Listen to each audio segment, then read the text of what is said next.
Hi everyone. Today we're going to be talking about the climate crisis and our road ahead. So now, I know you all must have heard about the United Nations Conference on Climate Change that was held last November in Paris, France. So after 24 years of failed attempts to form a treaty, finally on December 12, 2015, over 197 nations were able to come to an agreement and sign the climate treaty. So this treaty went into effect this month on November 4th, 2016. So going into the conference, the goals and key elements of the discussion were to limit the increase in global temperature to well below 2 degrees Celsius, and if possible, they wanted to aim for an even lower limit of 1.5 degrees Celsius. They also wanted to limit the amount of greenhouse gases emitted by human activity to the same level that our trees, soils, and oceans absorb naturally, beginning at some point between 2050 and 2100.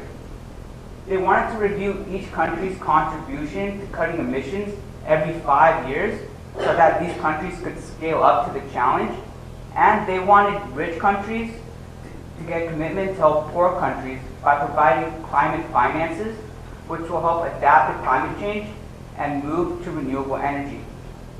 So these were the goals they had going into this discussion, but were they able to come to an agreement on these key decisions? So let's see what they agreed upon.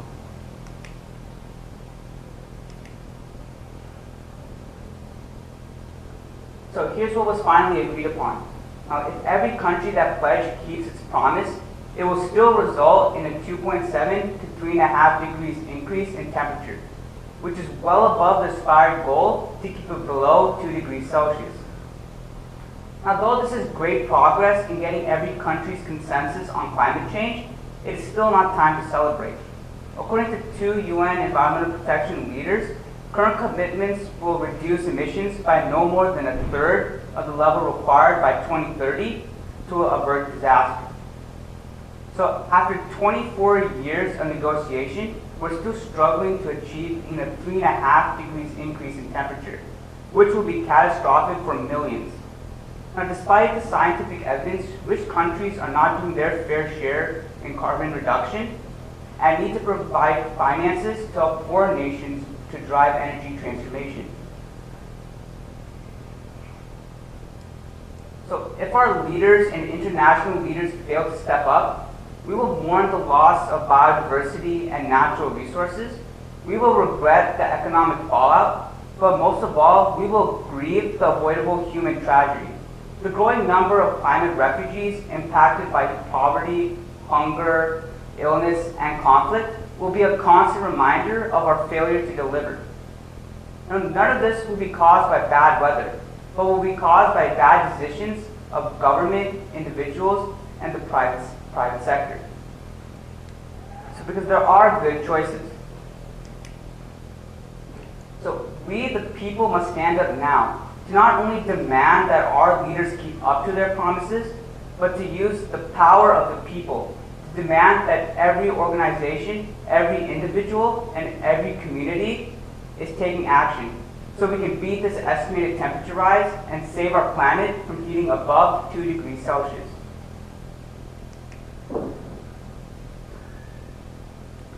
So now, how can we, the people, take action? Well, we first need to understand the problem and stop it at the source. So the main sources of greenhouse gases are from coal mines, coal plants, and oil production.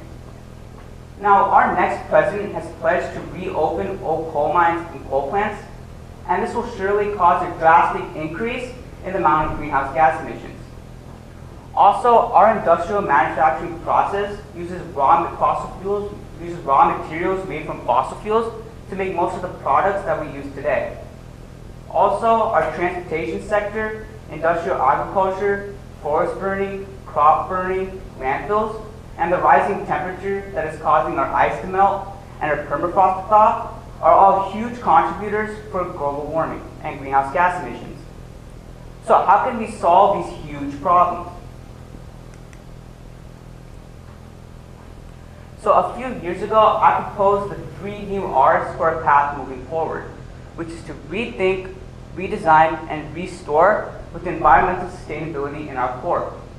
So these three new R's will provide us with a new set of goals and new vision, so we can help find solutions to these complex problems. So an example of rethink can be seen in the manufacturing industry. Now most of the problems that we have today, in us not knowing how to use our raw materials properly or dispose of an item properly, like plastics, is because when we made these products, we didn't consider these things.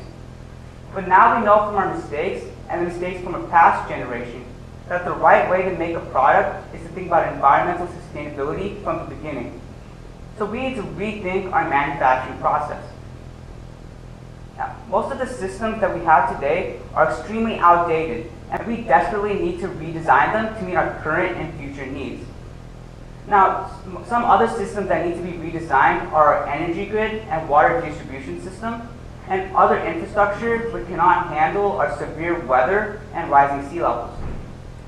And also, in order to build and grow, we have destroyed so much, so we need to restore our natural resources and increase our nature conservation and preservation efforts. Remember, what affects the ecosystem will affect humans too. So let's rethink, redesign, and restore with environmental sustainability in our hearts. So here are some solutions. So if we adopt renewable energy and energy conservation, we can reduce the amount of emissions in the energy sector. Also, to reduce emissions in the agricultural, forestry, and other land use sector, we can adopt alternative farming methods in organic farming, we can reduce our landfills, and we can use native plants. To reduce emissions in buildings, we should adopt smart building technologies which can control, monitor, and conserve energy.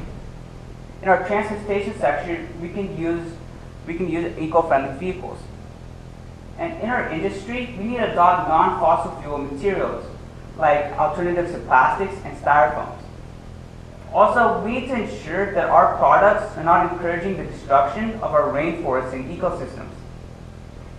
Now, for example, most of the cookies and snacks that we have today are made from conflict palm oil.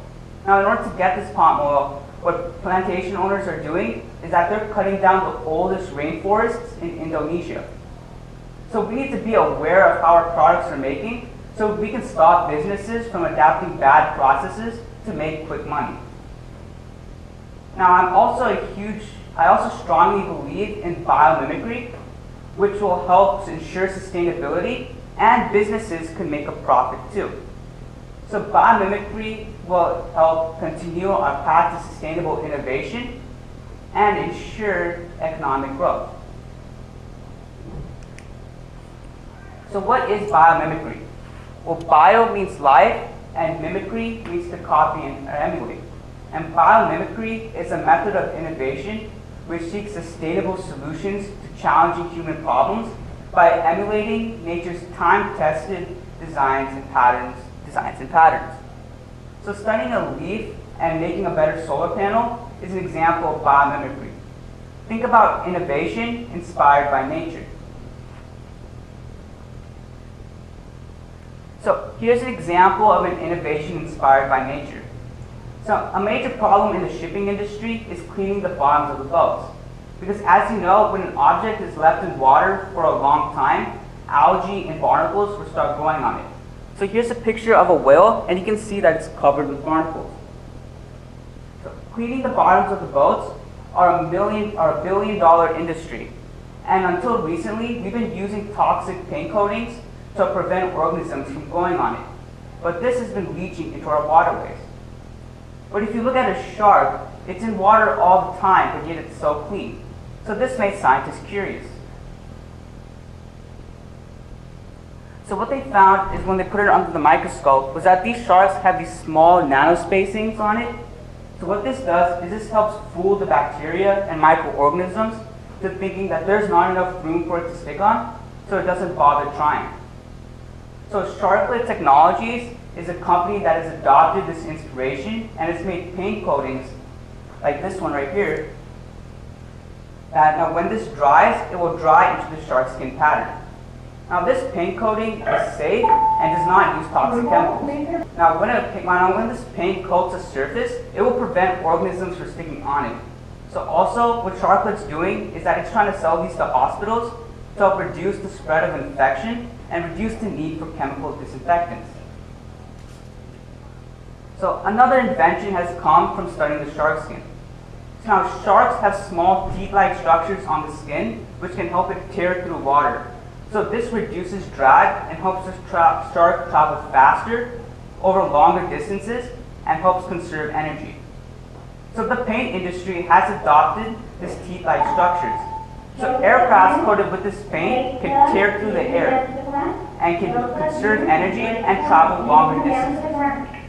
Similarly, the shipping industry is coating this with ships to reduce drag and conserve fuel. So Ecovative is another company that's adopted and has made another innovative product called microfoam. So here's an example here. So microfoam is an earth-friendly product that uses agricultural waste and uses the mushroom root process to grow. So after this is done, this product can be easily decomposed. And an interesting fact about this product is that it grows into a structure. So there's almost no wastage of material. So the manufacturing industry is a huge industry.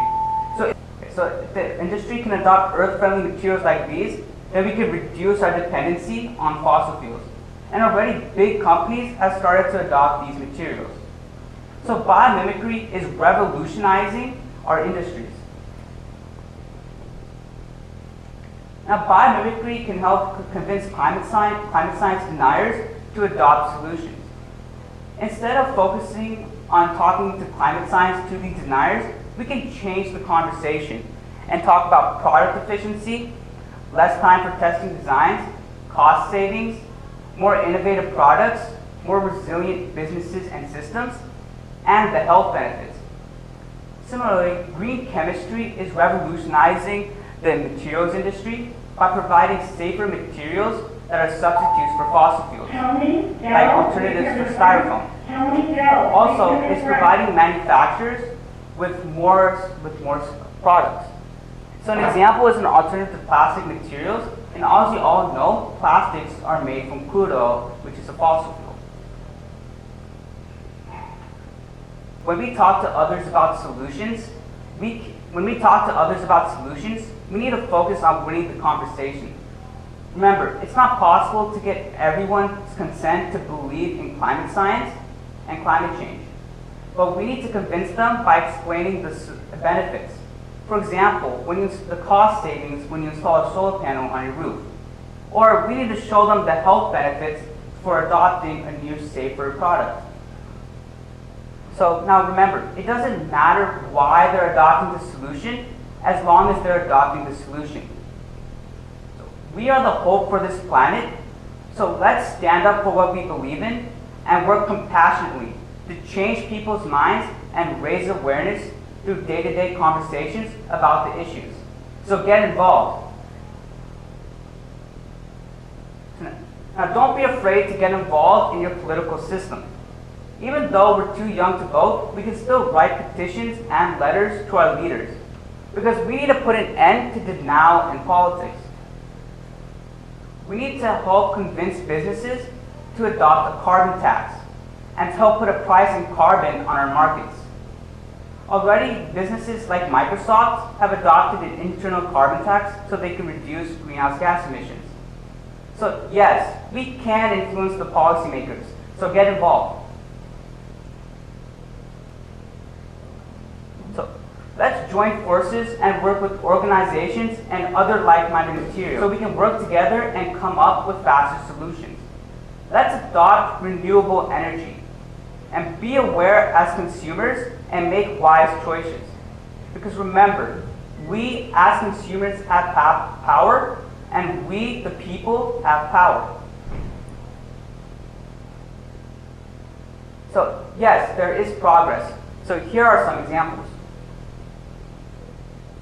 So the London Array in England is the world's largest offshore wind farm and can power 470,000 homes. Picture of a wind farm in Sherman County, Oregon. Also, low initial costs for solar panels are making it affordable in places like Africa. So here's a picture of a school in Africa using solar-powered laptops. More than 1 in 10 houses in Australia have solar panels on their roof. Also, new innovations like the Tesla Power Mall are making it able so we can store our solar energy and use it during the night. And solar has already driven electricity down on many occasions below zero in Queensland, Australia. And Vancouver will use 100% green energy for its electricity, heating, and cooling within 20 years. So all schools should adopt the Green Star School program and incorporate environmental sustainability in their activities. This program has many steps and shows students how to take the path to sustainable innovation. So for more information, check out greenstarschool.org. I truly believe that it's not enough if just one child, one group, or one community is taking action. We need kids from all around the world to take leadership and drive their communities to have a healthier and cleaner planet. Here are some important things to remember so you can be part of the solution. We need to win the conversation on climate. Don't be mean, don't be aggressive, but be persistent.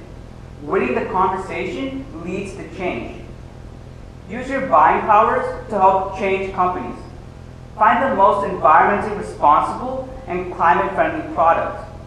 Now, if you think that this is not important or not meaningful, let me tell you that it is.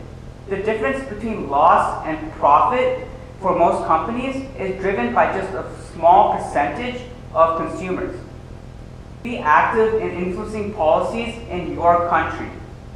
We need to elect leaders that pledge to solve the climate crisis and stop denial in politics. It's important to change our light bulbs, but it is way more important to change the laws. Remember, we have the power of the people, because together everything is possible. So we can save our planet. Thank you.